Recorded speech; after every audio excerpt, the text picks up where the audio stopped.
I didn't expect to feel anything when my brother-in-law walked into the kitchen that night, but the second we were alone, something shifted, subtle but impossible to ignore. I felt his eyes on me, and instead of looking away, I looked back, held his gaze. And what happened next turned into one of the most unexpected, thrilling moments of my life. Let me take you back to where it began. I had arrived at my sister's house for a short vacation. A couple of weeks, tops, just enough time to catch my breath and get back on my feet. But 2 weeks became a month, and that month blurred into something longer, something looser, harder to measure. I told myself it was fine. I was saving money, resting, job hunting, trying to find direction in a city I once called home. But deep down, I knew the truth. I wasn't staying for comfort. I was staying for him. Dean, my brother-in-law, my sister's husband. He moved around the house like he didn't realize what kind of gravity he carried, rugged in that careless, magnetic way, always in faded jeans, soft t-shirts that clung a little too well to his chest, and his voice, low, steady, like a quiet hum that settled along your spine. He was tall, maybe 6'1", with strong arms, always dusted with work. He smelled like sawdust and aftershave, the kind of man who filled a room without even trying. And believe me, I tried not to notice, but I did. Every time. I'd known him for years, weddings, holidays, summer barbecues. Always the straight one, the charming, blue-eyed carpenter who built things with his hands and never missed a family dinner. Married my sister 4 years ago. Solid, reliable, the good guy. And me? The gay younger brother. A mess of a freelance career, bad at relationships, worse at letting go. So when I moved into their guest room after quitting a toxic job in New York, I knew the rules. Be polite. Don't stare. Don't imagine. Definitely don't feel. But that night, something cracked open. It was after midnight. I slipped out of bed, restless. The summer heat was thick and heavy, clinging to the walls. I padded barefoot into the kitchen, hoping for cold water, maybe a snack to settle the ache in my stomach. The fridge light spilled out like moonlight as I grabbed a slice of leftover pizza and leaned against the counter, half asleep, sweat sticking my shirt to my back. Then I heard it. Footsteps, bare feet on tile, a yawn, and then his voice, low and groggy, cut through the hush. I didn't move. Neither did he. The air thickened between us. He grabbed the orange juice and turned, his arm brushing my shoulder. "Damn, sorry. Tight kitchen." "It's okay," I muttered, but I didn't move, and neither did he. He poured the juice, took a sip, then leaned against the opposite counter, watching me. I glanced down at the crust in my hand. It suddenly felt ridiculous. And then he said, "Didn't think you were a midnight snacker, huh?" he said, half smiling. I shrugged. "Didn't think you were a shirtless juice drinker." He grinned, lazy and crooked. "Guilty. It's too hot to sleep in." Then he stretched, arms lifting above his head, abs tightening with the movement.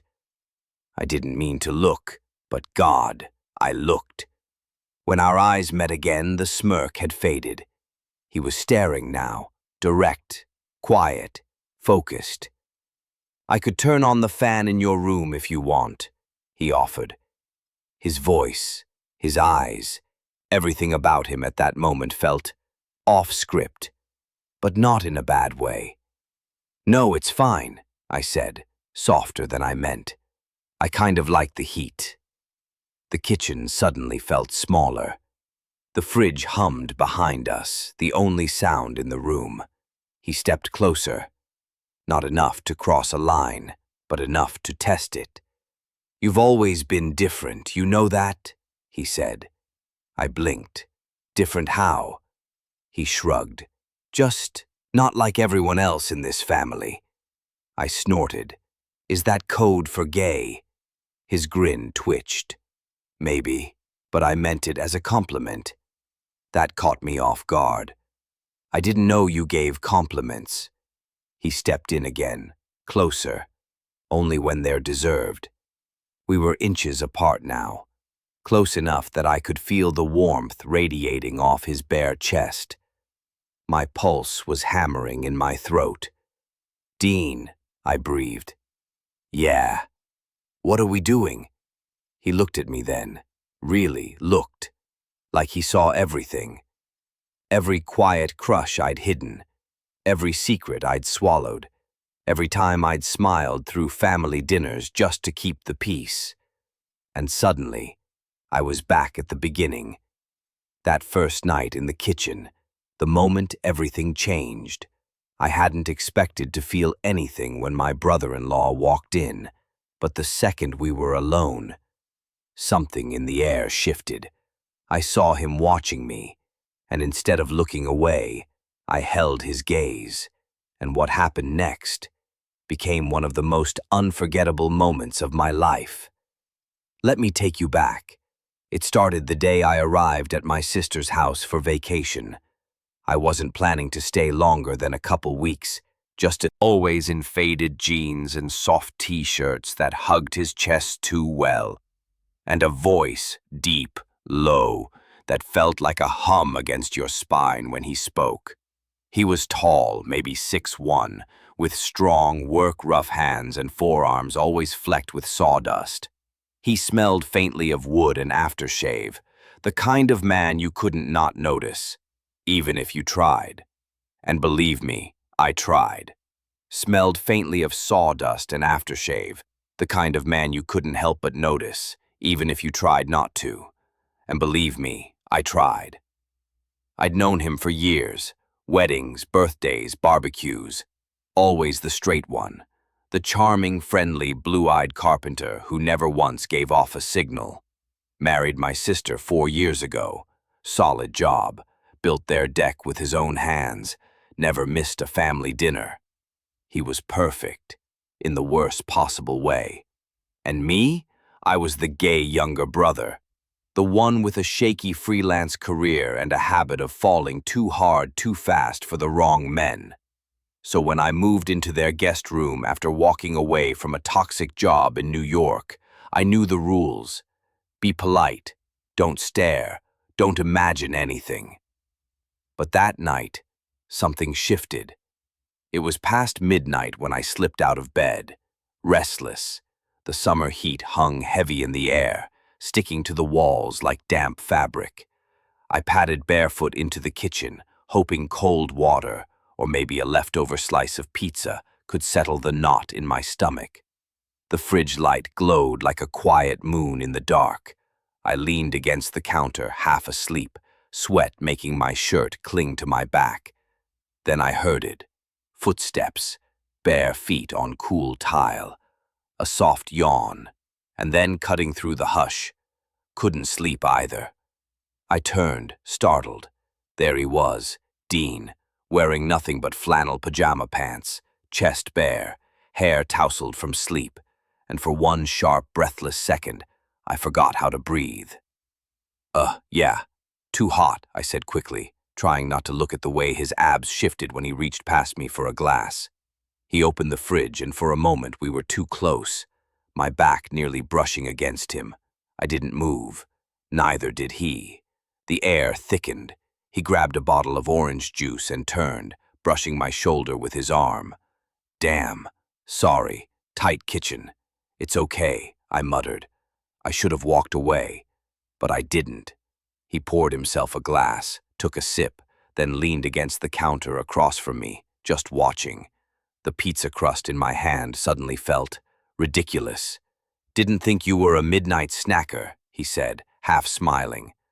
I shrugged. Didn't think you were a shirtless juice drinker. His grin came slow, lazy, guilty. It's too hot to sleep in. But his eyes, they said something else entirely. No, I said, my voice lower than I expected. I kind of like the heat. The silence stretched. Only the fridge hummed in the background. The kitchen felt smaller. He stepped forward, slowly. Not enough to cross a line, but just enough to test it. You've always been different, you know that, he said. I blinked. Different how? He shrugged. Just not like everyone else in this family. I gave a small snort. Is that code for gay? His grin twitched. Maybe, but I meant it as a compliment. That surprised me. I didn't know you gave compliments. He took another step closer. Only when they're deserved. We were too close now. Close enough for his body heat to reach me. Close enough to hear the catch in my own breath. My pulse thudded in my throat. I swallowed. Dean. Yeah? What are we doing?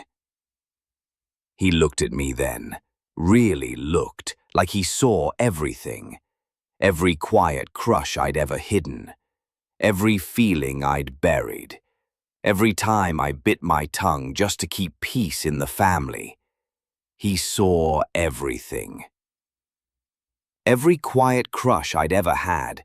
Every secret I'd buried. Every time I bit my tongue around him to keep peace in the family. I don't know, he said softly. I saw you standing here and... He didn't finish. Just let the words trail off into the thick summer air, raw, exposed. Then his hand brushed mine on the counter. Just the lightest touch. But it stayed. He didn't pull away, and neither did I. We stood like that for a long moment, his fingers tracing lightly over mine like they belonged there, our eyes locked. I should have stepped back, should have said something dumb to break the tension. But instead I whispered, I think I'm going to go to bed. He nodded slowly, but his hand stayed where it was. Good night, he said, his voice low, almost regretful. Night, I replied. I slipped past him, heart pounding, skin buzzing where his touch still lingered. His body was just inches from mine, and I could feel it, all of it. As I walked back to the guest room, heart thudding like a drum in my ears, I knew. Something had happened. Something small and silent but impossible to undo. I lay in bed staring at the ceiling, replaying every second. The way he looked at me, the quiet hunger we never named. It was the next morning. I woke to the sound of birdsong and dishes clattering in the kitchen. My sister's laughter floated down the hallway, followed by Dean's voice. Easy, familiar, casual, like nothing had happened. But something had. And now it lived just beneath my skin, like a splinter I couldn't dig out. I dragged myself out of bed and into the shower, letting the hot water hammer my shoulders. I stared at the tiles, thinking about the way his fingers had brushed mine, how he looked at me, like he was trying to make sense of something he hadn't expected to want, and how I just stood there, letting it happen. By the time I joined them in the kitchen, the eggs were already plated. Dean was at the sink rinsing dishes. My sister poured juice into 2 tall glasses. She was barefoot, hair messy, humming along to some indie song on the speaker. Dean glanced over his shoulder when I walked in. "Morning, hey," I said. My voice a little too even. He didn't hold my gaze, didn't smirk, just turned back to the dishes. But I noticed the way his jaw tightened, the way he didn't look at me again. I sat at the table, sipping coffee slowly, my eyes drifting to his back, the way the muscles moved beneath his t-shirt with each careful, intentional motion. He was working hard not to think, not to feel, not to remember. But I remembered. And it was a mess in all the worst ways. The rest of the morning passed in fragments. Small talk, lawn chores, forced smiles. We went our separate ways after lunch. My sister left to meet a friend. Dean disappeared into the garage, fixing something. And I pretended to work. Laptop open, fingers still, thoughts racing. All I could really do was relive that moment, his hand on mine, how it hadn't felt like an accident. Around 4, I wandered into the garage, told myself I needed a screwdriver to fix my charger. Dean was bent over a workbench, drilling into a thick slab of wood, focused, intent. He didn't look up. "Need something?" "Just a tool," I said. "Drawer to the left." I opened it slowly, fingers brushing over screwdrivers, pliers, things I didn't need. Because I wasn't looking for a tool. I just needed to be near him again, to know I wasn't losing my mind. "About last night," I began. He paused the drill but still didn't turn. "What about it?" I hesitated, unsure if I was brave or stupid. I don't want things to be weird. He finally turned slowly, like every movement cost him something. "They're not weird," he said, "unless you make them weird." Above a whisper, Dean's jaw worked for a second, grinding tight before he exhaled. "I don't know what you're imagining, man, but I had a few drinks. You looked... Never mind." I stepped closer. I saw what... He swallowed, then turned back to the bench, picking up a sander like the conversation was over. Forget it. It didn't mean anything. But the way his hand tightened around the handle, the way he refused to meet my eyes, I knew it meant something. Maybe not everything, but definitely not nothing. That night, after dinner, my sister went to bed early with a headache. I stayed up watching television on the couch, pretending not to be waiting, but I was. Dean passed behind me, brushing his hand across the back of the sofa. Then he returned with a beer and sat at the other end. The movie played. Neither of us watched. Eventually he spoke. "Have you always been this quiet?" "Only when I'm trying not to say the wrong thing." "What's the wrong thing?" I glanced at him. "Anything that makes you run. Maybe I should. Maybe you don't want to." The silence stretched. The only sound was the soft clink of his beer bottle on the coaster. He leaned back, stretching an arm across the back of the couch. His fingers were inches from my shoulder. "You make it hard to breathe. You know that?" he said quietly. I turned my head, heart slamming against my ribs. "You think I'm doing this on purpose?" "I think I don't know what the hell I'm doing anymore." We sat in that messy honesty, the kind that doesn't come with a solution. After a while he stood. I'm turning in. He paused at the stairs, looked back once, and I thought maybe he'd come back, maybe he'd say something else. But he didn't.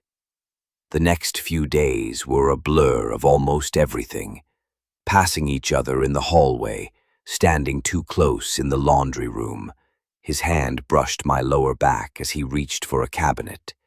It was subtle, calculated, but it was there. A low hum between us, always just beneath the surface. One afternoon I was on the patio reading when Dean came out with a toolbox. His shirt clung to his chest and his arms were dusted with sweat and sawdust. He squatted to fix a loose panel near the deck stairs, and I couldn't look away. "You stare like you've never seen a man use tools before," he said, not looking up. "You sweat like you know someone's watching." That made him glance up. There was heat in his eyes, but also something wary. "Are you always this bold?" "Only when I know the other person's thinking the same thing." He stood slowly, wiping his hands on a rag, careful. "Why?" "Because I might stop pretending." I stood too, walking until we were inches apart, then stop. Dean looked. He looked at me, breathing hard, and for a second I thought he would. The soft creak of the fridge door. Dean. He stood in the same spot as before, bathed in that same pale glow, shirtless, a beer in his hand. We looked at each other, like strangers who knew too much to pretend. "Are you always this hungry at midnight?" I asked. He didn't answer, just took a slow sip and leaned back against the counter. I stepped closer. "One step, two, say something," I whispered. He looked at me, eyes darker than I'd ever seen them. "If I do," he said softly, "I'm afraid I'll say everything." "Then say it." His gaze dropped to my lips, stayed there. Heat bloomed between us, thick and silent. But still, he didn't move. I did. I brushed past him, intentional, close, reaching for a glass, just so my arm grazed his stomach. He didn't flinch, didn't move, and I knew he was thinking about it too. The storm started just after midnight. First a distant rumble, then rain, steady against the windows. The house groaned with every gust. The lights flickered twice, before settling into an uneasy stillness. I lay in bed, wide awake, not because of the thunder, because of him, because of Dean. The last few nights had turned into something like a quiet war, unspoken, unbearable. It wasn't just the glances anymore. It was the way he stood too close, the way his fingers lingered when he handed me a mug, the way his lips parted like he wanted to say something, then didn't.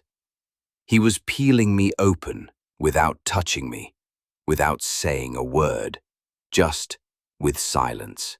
And it was working. I checked the time. 1:12 a.m. The house was dark, still, except for the rain.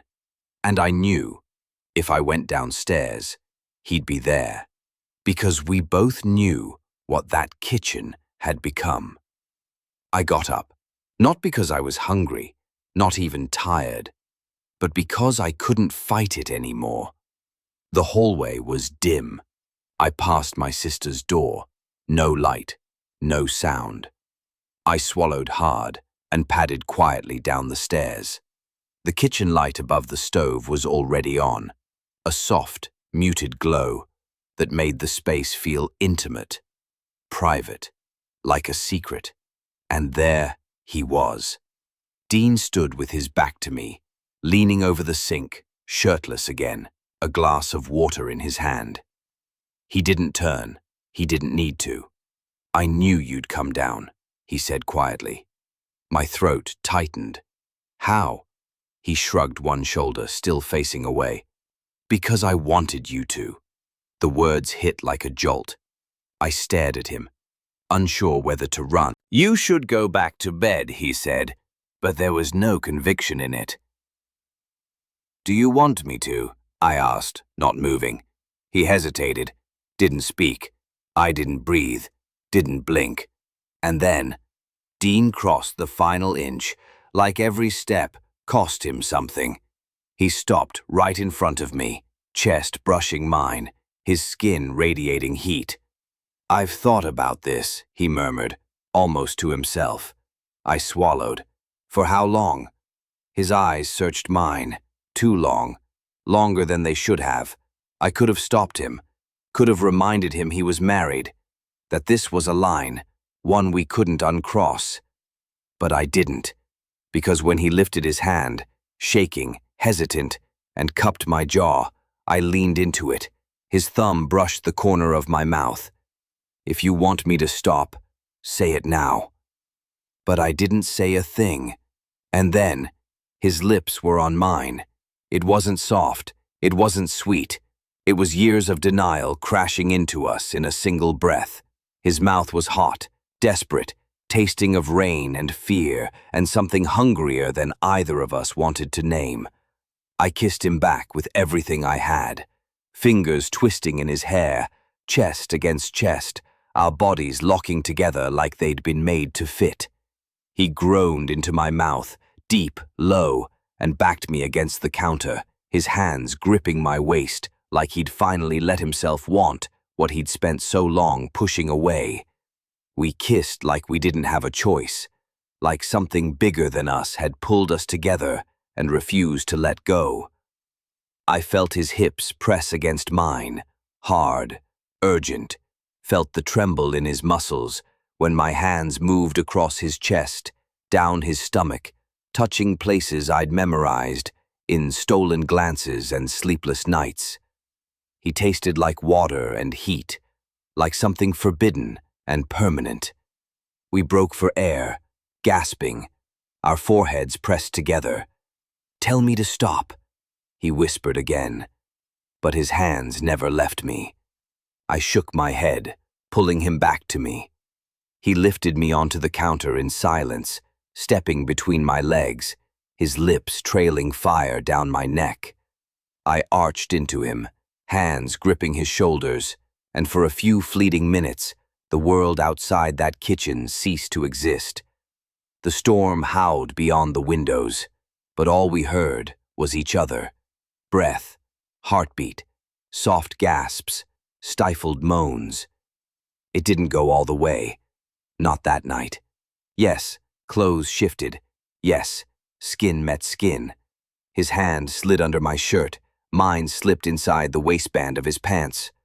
But just before we crossed that final line, he stopped.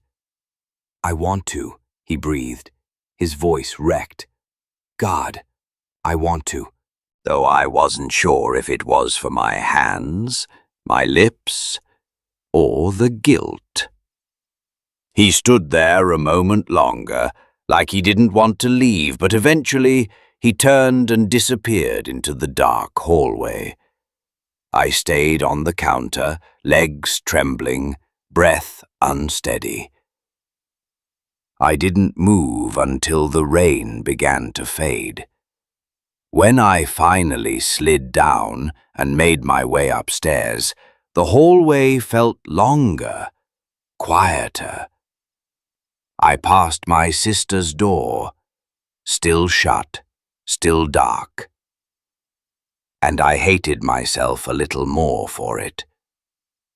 I lay in bed, staring at the ceiling, my lips swollen, my neck damp with the memory of his breath. This wasn't a fantasy anymore. This was real, and whatever happened next, we had crossed the line. We kissed like it meant something. And now, it was too late to pretend it didn't. The next morning came heavy with silence. The storm had passed, but the air still felt thick, like it hadn't yet let go of the night before. I avoided the kitchen. I didn't trust myself not to relive every second of what we'd done. Dean didn't speak to me all morning. We passed each other in the hallway once. He nodded. That was it. No words, no lingering glances, and I told myself that was good, safer, cleaner, that what had happened was a one-time collapse, a storm of impulse and heat, and things we were too scared to name. That was the lie I told myself just to survive the day. But that night, when the house went still again, when my sister slipped into bed early with tea and a heating pad, murmuring, I'm out for the night. I knew.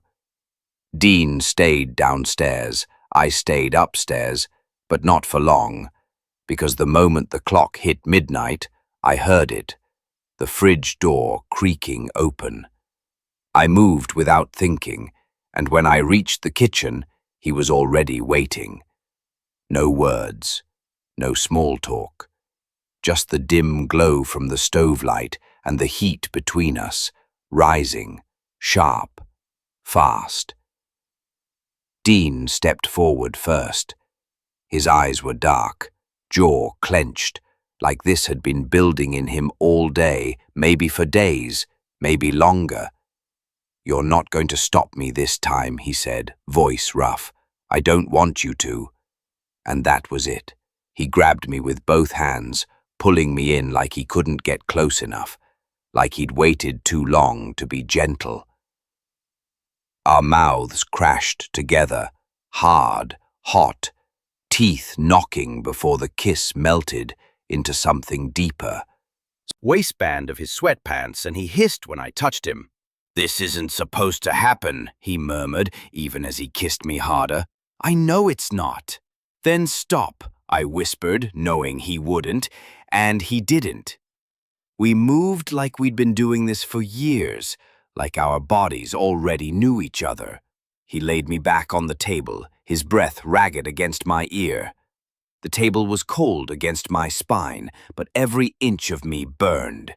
I pulled him closer, wrapped my legs around him, and when our hips aligned, when he finally pushed in, slowly, fully, my mouth opened in a silence. Dean moaned, deep and guttural, forehead pressed to mine. "Jesus Christ," he breathed. He moved with a rhythm that felt practiced, but it wasn't. It was needed. Urgency.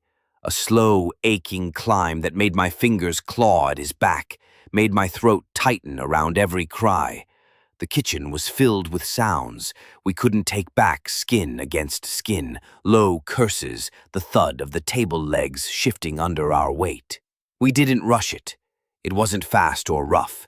It was drawn out and desperate. Every thrust a confession, every kiss a surrender.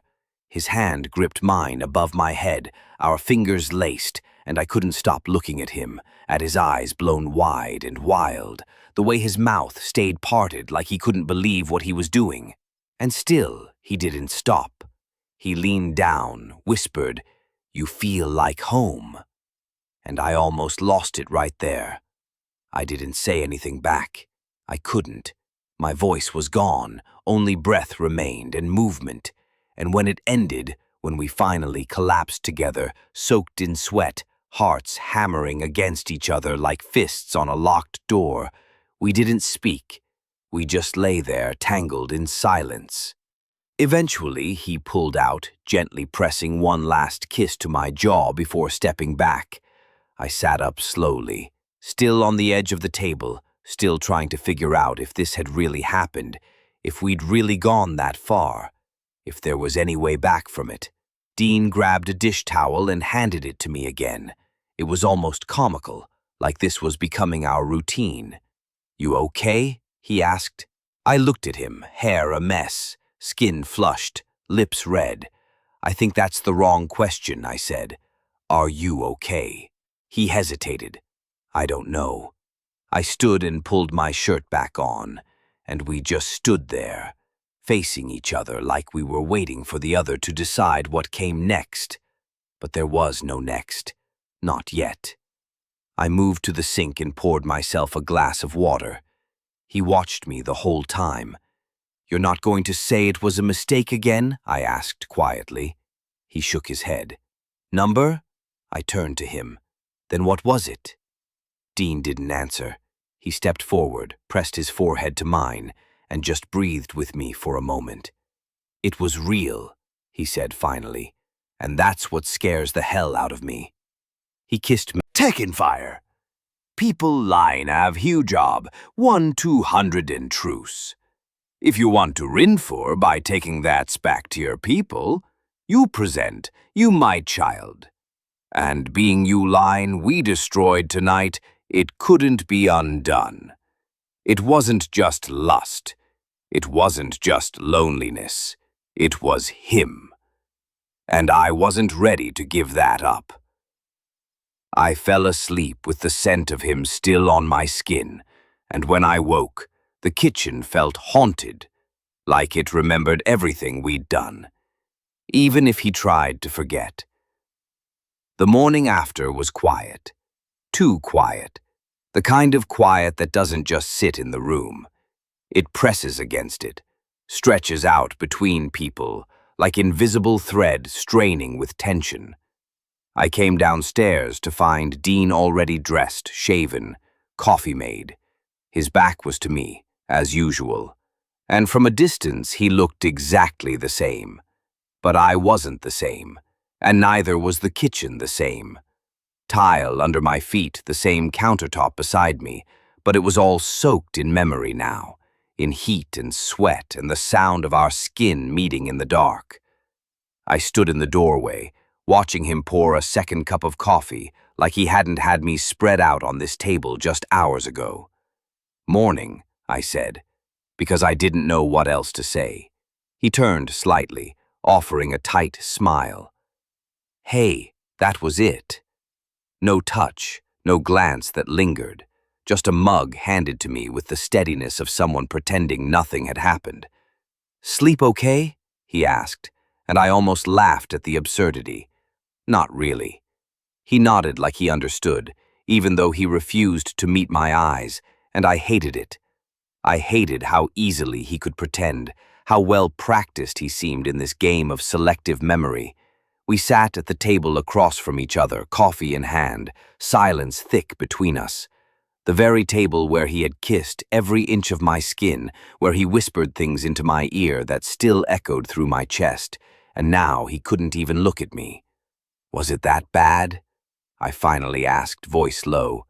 His brow furrowed. What? Last night. You've barely looked at me. Dean sighed, leaned back, rubbed the back of his neck. It's not that. It's I don't know how to do this. Do what? He looked up at me, then really looked. And his eyes weren't cold or indifferent. They were torn. This, he said, wanting you, after everything I've never... I waited, but he didn't finish. You've never wanted a guy before, I offered quietly.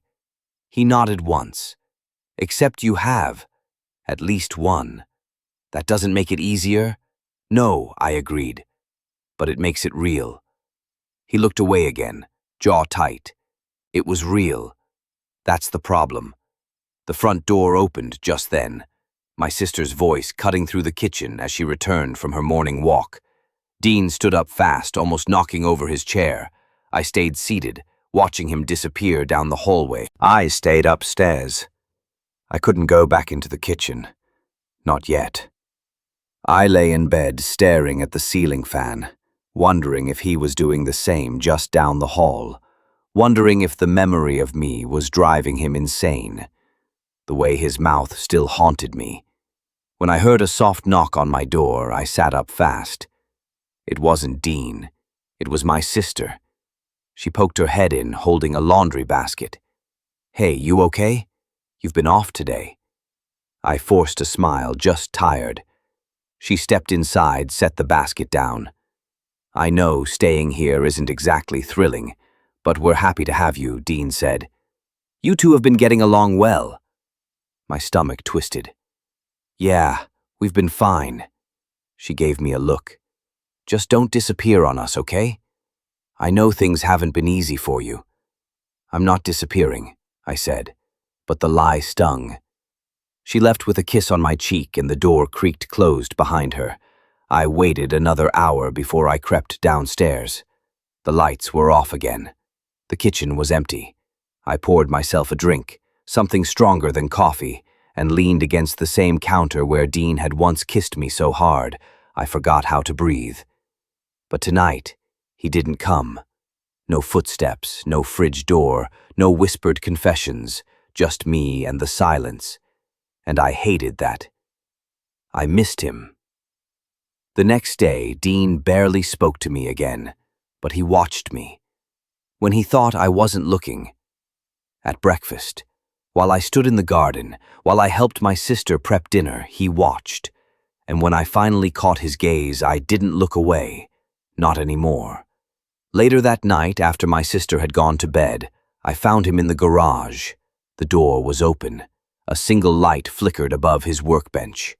He was sanding something, but stopped when he saw me. "Are you avoiding me?" I asked.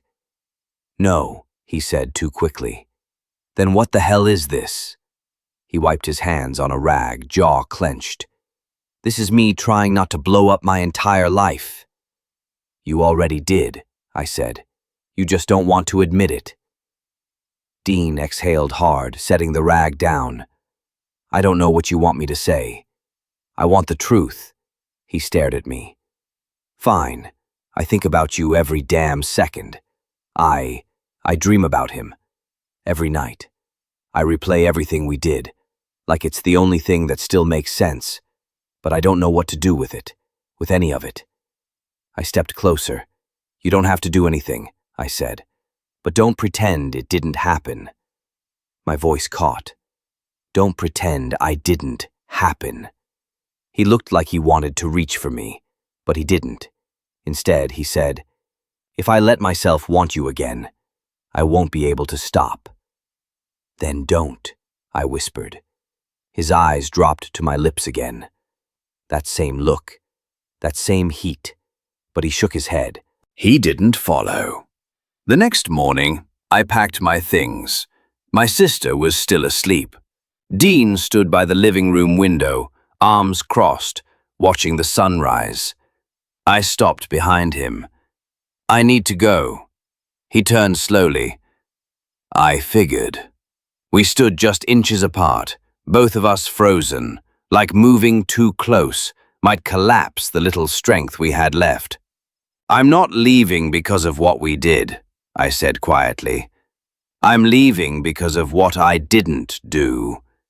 His voice was low, broken. "I wish I was braver." "I wish you were too." He stepped forward, then stopped. He didn't pull me into a goodbye hug. He just reached out, brushed 2 fingers against my wrist, barely there. "I'll never forget you," he said, "and I'll never forgive you," I answered softly. "But I'll never stop wanting you either."